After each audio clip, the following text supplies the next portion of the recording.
Pelaksanaan pembangunan saluran air Program Peningkatan Percepatan Tata Guna Air Irigasi atau P3 TGAI di lingkungan pertanian Desa Pasirhuni Kecamatan Cimaung, Kabupaten Bandung yang bersumber dari APBN 2022 melalui aspirasi anggota DPR RI fraksi Partai Golkar Insinyur Haji Anang Susanto yang dilaksanakan secara swakelola P3A Desa Pasirhuni berjalan lancar dan sesuai RAB.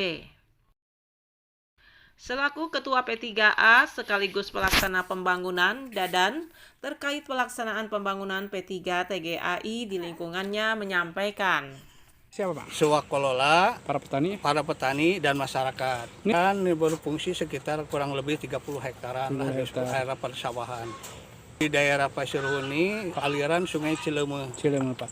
Supaya masyarakat lebih makmur dalam pertanian, ya mudah-mudahan ini diperpanjang, diperluas nantinya itu. Mudah-mudahan masyarakat di sini ada pembangunan ini, ada pertanian semakin subur. Saya ucapkan kepada Bapak Haji Anang sebagai anggota DPR RI, mudah-mudahan beliau diberi kesehatan dan segala sesuatunya, mudah-mudahan sebagai panutan rakyat.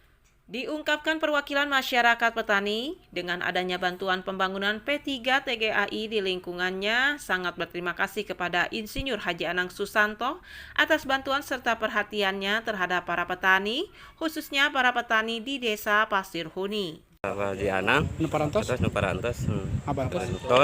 anunan ini, mudah-mudahan manfaat, Pasirhuni. Dari Desa Pasirhuni, Kecamatan Cimaung, Kabupaten Bandung, Agus BR Hadas TV mengabarkan.